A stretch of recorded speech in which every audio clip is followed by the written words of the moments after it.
everyone, welcome to Community with MC. This is MC with Pacific Wide Real Estate and Mortgage. You are watching what Get to Know Our Community, and why do we have Get to Know Our Community? It is to recognize, to acknowledge the people who contribute, who bring so much value to our community. And I hope when you watch this, Get to Know Our Community, you will be inspired and motivated to do good things for our society. And today we will have a very, very special person. She's wonderful. She is really petite in size, but she have a very big heart, and she's very smart, very talented, and she is very pretty. And there's so much about her. So just let's find out who she is. Hi, chị Diễm. Hi, chị Chao. Very nice to have you here today. Thank you for having me. Thank you. Thank you for accepting me, because I know my invitation, because I know you are very busy, but you make time for me. So first of all, this is chị Mikelle Lê. Can you please introduce yourself to the audience? Yeah. Hi, my name is Mikelle, or in Vietnamese I go by Diễm. Currently, I'm a senior program manager, and I work for the county of Santa Clara County. And I work in the behavioral health department, which is mental health department combined with the drug and alcohol department. So I'm a senior program manager there, and I oversee several programs. Like I oversee most of the programs I oversee are like access or portal of entry. Like access services, for example, I oversee the mental health call center, which people call in to get a referral for mental health or counseling services. And then, can you be more specific? Like, what kind of problem that make people call in you to your call center? Call center, anybody can call the call center. Anybody who's a resident of Santa Clara can call. If you're 18 and older, you can call for yourself. If it's a minor calling, then most of the time we prefer to have a parent or a legal guardian call in to talk to one of the agents. And all of the agents at the call center are licensed clinicians or clinicians to be licensed, and they are either like marriage family therapists or clinical social worker. And what they do is they screen, so they ask questions to find out what is it that the person, the caller needs, and they refer the person to overall behavioral health services, meaning if people struggle with drug use and they want resources or they want treatment to drug use, they call the call center. If they need mental health services like therapy or counseling, and they need to see a psychiatrist for medication, they call. If they have a loved one that's struggling, they call. So for example, chị Diễm, like if somebody recognized that their children, like in high school or middle school, involved with drug issue, should they call the call center? Yeah, they can call for a referral for treatment. So if the minor or the adult is interested in treatment, then like I said, the adult can call for themselves, but for minors for drug treatment, minors can call for themselves as well. Without and it would be confidential, so they can get drug treatment. Is this like a free service, for people have to pay when they call in? Yeah, it's they don't have to pay when they call in. However, it's a county service, meaning when people call in, and if they have, depending on their insurance status, if they have private insurance and that insurance doesn't have a contract with the county, then the staff would defer them back to their insurance provider. But if they have Medi-Cal, we serve them. If they are uninsured, we serve them. If they have Medi-Medi, meaning Medi-Cal and Medicare, we serve them. And of course, like Santa Clara Family Health Plan, for example, they have is part of the county services. So it depends on their insurance status, but the staff who take the call will let them know and guide them where to go. And I have another question, like if somebody, they have family problem, family issue, like get abuse or something like that, can they call that call center too? Yes, if they struggle with family problems and they want like family counseling, like I said, the agents are licensed clinicians or waiver clinicians, meaning that they completed their grad program and they're on the verge of getting their license. Then yeah, if as needed, let's say if they whatever services that are applicable, they will refer. And then if there's a need to make mandate reports, for example, APS, CPS report, they will do that. Yeah. So you are running the call center? I'm the senior program manager. Okay. There is a middle manager that's overseeing it. Yeah, but I oversee the call center as well as 4 other programs that I think is really crucial that the community need to know in terms of community resources. Yeah. Do you have a phone number for the call center, chị Diễm? Yeah, if anybody need a referral for mental health or resources, they can call. I make this little cheat sheet. It's so cute. You know, so you have, let me read it out. So yeah. people, everyone, if you know someone that have drug issue or family issue, get abused or bullied, mental health issue, you can ask them to call in the number 1-800-704-0900. This is so 24/7. And then this call center is working 24/7, so like 24 hours a day and 7 days a week. Correct. So again, it's 800-704-0900. So the call center is for free to call in, and they would prefer the client, the patient to the professional, right? Yeah. To the one whoever gonna help them, right? Right. Yeah. And yeah, it doesn't cost to call in, but when they refer you to services, again, they would bill whatever depending on your insurance status. It could be Medi-Cal, mostly because we're a county. It's usually Medi-Cal or Medi-Cal Medicare or the uninsured or Santa Clara Family Health Plan, for example. So it depends on their insurance status. So even you don't have insurance, you can still get served, right? Yeah. You don't have to have insurance. Yeah. And I just want to emphasize that once you've been referred, the treatment is confidential. So it means that, you know, the treatment team has to get your consent in order to share that information with other people. So you don't have to worry about, oh, people are talking about your case or your story. So it's everybody has to abide by HIPAA, which is confidential law. So you're being protected unless you sign a consent to release that information to somebody, then they can share. But other than that, it's all confidential. So this is really important for the people who have any issue, or you know someone in your family or friends have any mental issue or family issue or drug issue. Please call in the call center. Chị Diễm is the senior program manager, and the call center is number is 1-800-704-0900. At the end, I will put this number on. And I do have Spanish bilingual and Vietnamese bilingual staff, as well as if you call and if there's a need for an interpreter in a different language, we have access to the language line for interpretation services. You want to share some more information, Chị Diễm? Yeah, so another program I oversee is, it's called the Suicide and Crisis Hotline, and this is the number. It's 1-855-278-4204, and this is also 24/7. So the Suicide and Crisis Hotline, how is it different from the call center is that the crisis hotline, the call center is when you call and you want a referral for treatment. So they actually process and initiate a referral, send it to a provider so you can actually come in, see a therapist, see a clinician, see a case manager. This line is for you to chat when you're lonely, you need to get resources, or you're feeling suicidal but you don't really want to kill yourself, or you do want to kill yourself. So when you feel like you're in a crisis and you need to talk to somebody, you call this number, and this is also confidential. When you call, you don't have to say your real name. You don't even have to provide a name. Or you can say, I'm Jane Doe, John Doe. You know, you don't have to give your real name. It's all confidential.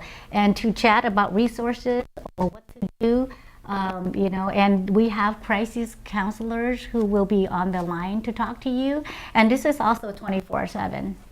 Yeah, so this is not so much for a treatment, a referral. And if you need treatment, you can let them know. They will refer you and transfer you to the call center so that you can get a referral. But this is more like chatting, talking, getting resources from a crisis counselor. This is really good. This is really helpful for some people who get down and then they need somebody to talk to. This is exactly. I will put this information after we talk. All right. Thank you, Chị Diễm. And you have some other information? Yes, another program. I want to share these because these are resources that are available by the county, but our community, not a lot of people know. So I just want to share with Jim and Joe and all of you today. Mental health urgent care or behavioral health urgent care is another program that I oversee, and this is the number. Mental health urgent care is a walk-in clinic. So you don't have to make an appointment. You can just walk in and you will be seen by a licensed clinician. And if you need medication services, you get to see a psychiatrist for medication support. So if you feel like, oh, I have a crisis, I have an urgent mental health condition, or your family members experience that, you can take them here. We are open every day, 7 days a week, including the holidays. Wow. Yeah, from 8 a.m. to 10 p.m. So this is operation hours right here. And again, you don't have to make an appointment. You can just walk in. And by the way, these are all the programs offered by the County of Santa Clara. Exactly. This is Santa Clara County Services. So that Yeah. you should take advantage of it. So I will put Yeah. all the information after we're done with the talk show. And I noticed more our community, in terms of the Vietnamese community, more and more people know and take advantage of the services. So they do take their family members in. Yeah, and I also have Vietnamese and Spanish-speaking staff there. And if we have another language, if there is a need for another language, we can also use the language line. Good. Yeah, all of these services, we have language interpreter in terms of using the language line. Wow. Yeah, if we don't have a live staff there. That's Yeah. awesome. And you have something else to share? You have a lot to share. Another program is actually is not public yet, but I just want to give you a heads up that it will be public very soon, coming sometimes next year in 2019. And when that service is public, I will come back to talk to you more about the details, Chị Giao. But this is more like the mobile crisis services, and this is a wonderful program that we are going to will be launching to the community very soon. And what it is we have a group of licensed clinicians or license waiver clinicians who will be working for the community, but we work closely with the family and law enforcement, meaning anybody in the community, if they experience a crisis, they can call, and the mobile crisis team will travel out, whether it's a business, homeless encampment, or at home, to help address the crisis. I'll give you an example. We receive a call, let's say we received a call a few days ago from a family, and the husband said, well, my family member, or the caller said, I have a family member who's not sleeping well, she's not eating, she's not drinking, she's talking to herself, she's up at night pacing instead of sleeping, she behaves in a way where it looks like she has some psychosis, and at times she appeared to be depressed, so laughing, talking, crying to herself. So I'm really nervous, I really worry about her, and we go out. Oh, wow. So we go out to the house and we do a mental health assessment. Wow. And what we would do is from there, we will so it really depends on the person's condition. Let's say if they need to be admitted to a psych facility for treatment, the staff are able to do that. So they write something called a 5150 hold, and they admit them to a psych facility for treatment. If we have somebody who acts in a way that could be violent or could be a danger to some other person, like their family members or their neighbors, and they may have a weapon, i.e. threatening to hurt somebody with a knife or themselves with a knife, then we partner with law enforcement, all law enforcement in the community, to go out Instead of to the police. family. Well, yeah, that's police. So law enforcement, meaning like it could be CHP, it could be the San Jose State Police, it could be San Jose PD, MUPD, so all law enforcement agency. But the police are usually only there for safety purpose. So they're there to protect our safety and the individual's safety. The clinicians are the one who's actually doing the work. So they do they're the one who talk to the family members and the individual, and they ask about, what is it that their needs, about symptoms, concerns, and as needed, we write the 5150 hold. So we're the key people who's doing the work, and I know the community, especially the Vietnamese community, in the past few years, they're really worried about calling law enforcement. Part of all these programs, I also supervise 2 law enforcement liaison. One is a retired captain, one is a retired sergeant. So who they are the middleman between law enforcement and behavioral health. So they understand mental health, drug and alcohol use and those treatment, and they also understand law and the criminal justice system, because like I say, one is a retired captain, one is a retired sergeant. So they're actually retired, managers from the police department. So they can interpret the lingo or the language between mental health and law enforcement. So what we do in the past few years is they're really wonderful. These 2 gentlemen, they go out along with the team to train almost all law enforcement officers in verbal de-escalation, or like informally we call it verbal judo. So what we do is we use verbal de-escalation to help with de-escalation and defuse the crises instead of using force. Right, this is better. Yeah. So instead of call in the past, maybe we only have one number to call, that 911. Right. And this might be dangerous because somebody have mental issue and they holding a gun or a knife and they get shot and so that's dangerous. But for this mobile crisis, it's much better because somebody and GM team will come in and help with to help with the situation. So we haven't yet launched mobile crises to the larger community. We're working on that. So hopefully, like I say, hopefully by January. But with right now, mobile crises is already, we have been working actively with law enforcement. So if you call 911 because you have a family member in crisis and you believe it's a crisis that may involve a mental health condition, or then what you want to do is you let 911 know that I need a CIT officer, or you let them know that I'm calling because of this and that, but my family member seems to exhibit mental health symptoms, so please get a CIT officer or the mobile crisis team. And we do have a backline for law enforcement. So law enforcement are actually calling us to get us, for example, we've been getting calls where the officers are out there, those, and they're in the middle of a crisis, and we figure, okay, because they're officers, right? They're not trained in mental health work. So what they do is they call us, and we go out to partner up with them to help do the mental health assessment, and then provide them the resources. And if they need treatment, what we do is we link them to urgent care. See, so we get them an appointment at urgent care. That's so good. They can go there and have a provider. Right. So it's a really awesome service from the community. From the county for the community. Some of the more severe cases are like, sometimes we have somebody on the ramp threaten to jump. Oh. And the officers are out there, and the crisis negotiator team work with them. And we are usually being called to those scenes, to help talk the person down.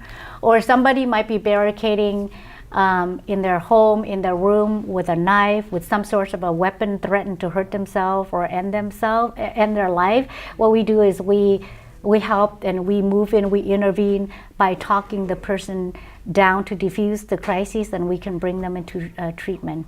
Yeah, and our goal is to get people into treatment so that they won't cycle through the system, because nobody want to be in the hospital all the time. Nobody want to be locked up. So we want to help people to get treatment, to stay out of jail, to stay out of the hospital, and get the treatment so they can live a quote unquote normal life. So that's what we do. Yeah. Wow, I'm so glad you bring up all the very good services that you offer. And I don't think many people know about it. Yeah. It's really good that you bring it up here today. Yeah. And can you believe somebody really small like chị Diễm, and she deal with all crises every day. Yeah. I'm actually on It's call really every day on the weekend when there's a crisis and they need our help, and we do whatever we could to To try me, this is really tough. Yeah. You have to be really tough to handle all this. I don't know if I'm tough, but I love my job. I love what I do, and I want to give back to the community. That's awesome. Because I'm an immigrant, so as most Vietnamese are in our generation are immigrants. But my mom always say, the country give you so much, so now with whatever you have, you give back to your community and your people. But this is a passion. Being in mental health and doing mental health work is my passion. Wow, that's awesome, chị Diễm. Thank I know you. all this will take all your time every day. I know busy because you on call, so like they can call you Correct. anytime, 11 a.m., 12 a.m., right? 12 a.m. in the morning, like 11 p.m. at night, right? Sometimes I get those calls. I know. So that's why. How did you get this? How did you get into the career? What happened? What did make you want to be in this career? Okay. I think in Vietnamese we call it duyên á chị, cũng có nợ. So in a way it's good karma, bad karma, right? So I came here as an immigrant child in 80 something. So I was one of those boat people, when I came, my mom, she's a single mom, and she raised all 6 of us by herself. She's a really wonderful lady. I can't say enough wonderful things about her, but of course she's my mom, right? So That's awesome. yeah, so when she came, she struggled with how to make it in America, not speaking the language, being able to, like a single mom, not only not speaking the language, but when you say that when you have eyes, you can't see or read you can't read and understand what you read, you're blind. And when you have legs and arms and you don't know how to drive, you're actually handicapped. And if you have mouth and you can't speak, you're also mute, right? So my mom went through what a lot of people, pretty sure your mom Yes. and your parents went through in terms of coming to America, adjusting to the new culture, not knowing the language. And she has to raise 6 kids all by herself. She had to do all kinds of odd jobs to raise us. So there was a period of time where my parents divorced when I was in the refugee camp. Yeah. So when I came here, I think my mom went through the hardship of that and the shock of being separated from my dad and the family. And so she struggled with, some depression, like, struggling with life here. So she went and seek counseling services. And I was part of that with her for a while. So when I was seeking, helping mom through that, I got curious. It's something called, you get motivation through some kind of desperation. So you're so desperate that you're motivated to find out. So you was looking for help, Yeah. and now you become the person who want to help other people. Right. That is and so that's awesome. why I always ask, why is mom feeling this way, mom? Why is mom struggling? Why are people behaving the way they are? Why are we being affected by our environment? And why is it, certain people, our environment affected us so much that it makes some people want to die. They become suicidal, they become depressed, and they can't function or carry on their daily life activities. So it caught me very curious and the need to want to help. So I decided to go into mental health. Wow, that's a really good story. I love it. I appreciate you see your mom go through all the hardship because you love her so dearly, and and you also saw that it's so hard for somebody to look for help like that. It's even hard for me now because I don't know where to find all this information, and now you bring it all in one place. I'm so happy, and now you are the person who can help other people get through life. I appreciate it. Thank you so much, chị Diễm. Thank you, Chicho. And I'm glad. I really want to bring this to the community so people know we have great resources from Santa Clara County, and if you need them, please use them. It's so important. We would do whatever we could in many ways to help. Yeah. Chị Diễm, I know you have so many things to offer, and because you do so many things for the community. I will definitely bring you back and back again to talk about it, because everything you do is all good for the people, for everyone, for the community. It's one thing about you that I want to talk about today. it's just funny that we met. How we met, chị Diễm and I saw we met at Gia đình Phật tử Thiện Tâm when I volunteer, and she is one of the huynh trưởng, and she also volunteered to teach Vietnamese. I was there too. I was volunteering to teach Vietnamese, and chị Diễm was the one who wrote the book to teach Vietnamese for the American kids. It's really awesome. I love it, and she even She opened her own Vietnamese class at home, and she's still teaching it. I don't know how. She has so many things to do. She does so many things, and she still have her own class at home. Every weekend, she spends her time teaching. It's just all volunteer. I don't know what inspired you to do all this Vietnamese books and teaching Vietnamese. Can you tell us a little bit? Thank you, Chicha. Oh my gosh, you give me so much credit. Yeah, I was as young as 12 years old. I joined Gia đình Phật tử, or 11 or 12. I was with Gia đình Phật tử since 1983. I am now taking a break, but it was a Young Buddhist Association that I was part of as a little kid growing up in there, and so most of my weekends was at the temple. And then after that, I became a leader. I went to the training to become a leader, which is huynh trưởng, and so that's my kind of my passion. My weekend, time was at Gia đình Phật tử. So I was teaching at Gia đình Phật tử, the Young Buddhist Association. I was teaching kids Vietnamese. So at first we use all these materials, right, Chị Châu? And I said, okay, I see kids learn, and after so many years, they learn, they forget, and they learn, they forget, and they have a lot of trouble learning Vietnamese. So I figured, okay, let me put myself in their shoes and understand what is their struggle. And I learned that, and I kind of find a way, and I kind of borrowed the idea of Dr. Seuss to teach Vietnamese, and then eventually wrote a book how to teach Vietnamese for American-born kids. So I know there are a lot of books out there, and by all means, I respect all the sources, because I left Vietnam, I have to say, rất là mắc cỡ. I left Vietnam when I was in first grade. So I didn't finish even first grade or enter second grade. And then here I am teaching Vietnamese, is because what I learned from Gia đình Phật tử. So I read and write fluently. And then I figure, okay, let's find a way that make it easier for our kids to learn Vietnamese. Also from Gia đình Phật tử, it's my own daughter, right? And your daughter. Right. So I figure we're teaching our own kids. So why don't we find a way that's easier for them to learn? So I kind of borrowed the idea of Dr. Seuss that rhymes. So my way of teaching Vietnamese is very different. So you have to teach them, I'm thinking basic, which is alphabet, and then you have to combine the letters. Like when we first learn English, we learn the alphabets, right? And then you learn that at, meaning you're at, right? It's a word, and then you put a C in front, it makes cat, right? So hat, cat, sat. So I figure that's Dr. Seuss, the rhymes, the rhythm, make it easier to learn. So that's how I teach Vietnamese, is I teach them from very basic, and amazingly they learn really fast. And what I teach them is only words that they can use, like it's more like daily vocabularies or words or phrases that they use that is applicable to their everyday life.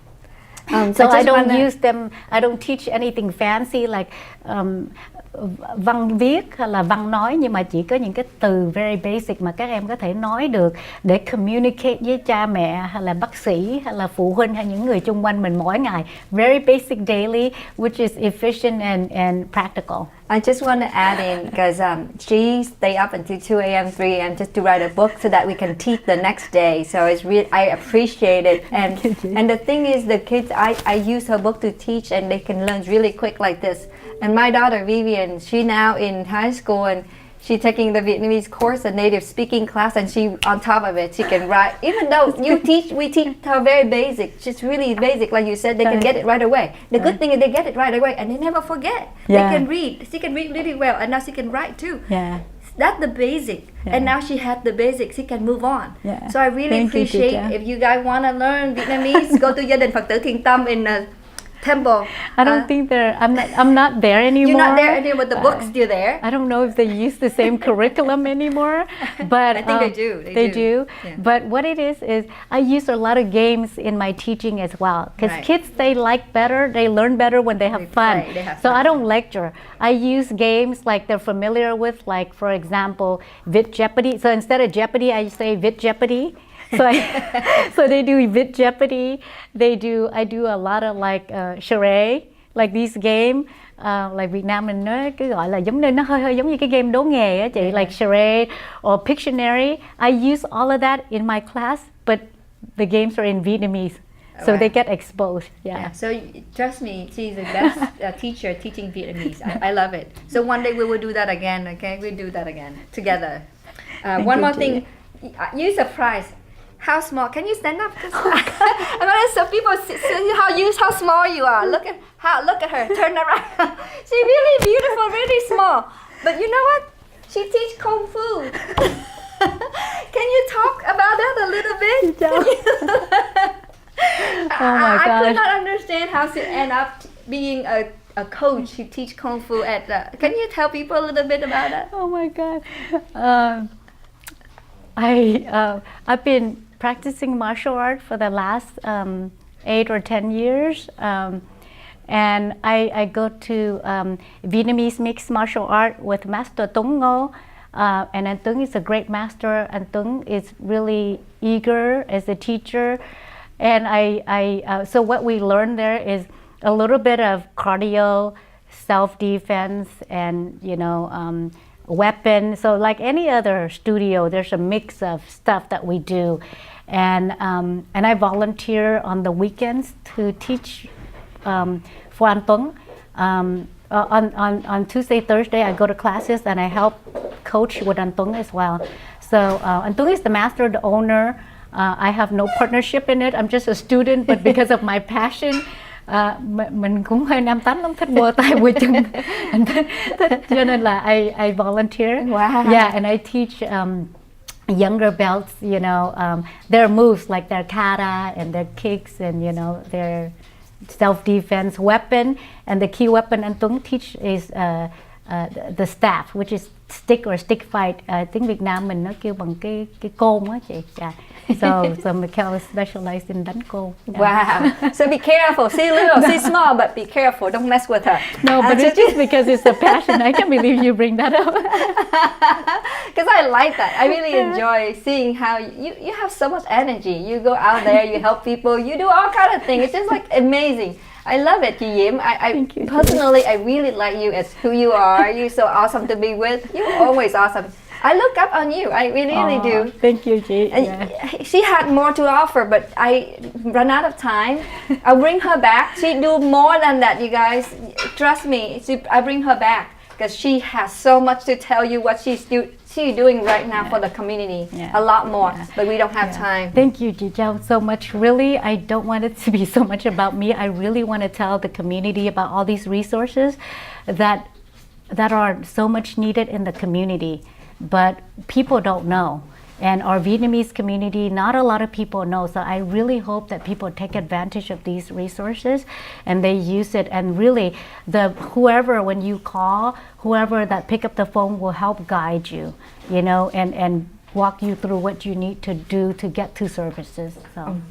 Thank you, Yeah. Yim. I will make sure this information gonna be on my Facebook. Okay. And we will have this video everywhere so that people know about the products, the program that you offer. Right. I appreciate your time. Thank you so much, and I definitely bring you back to talk about other services that you're doing for the community right now. All right. Thank you so much, much. Michelle. Thank you. Thank you. Thank you.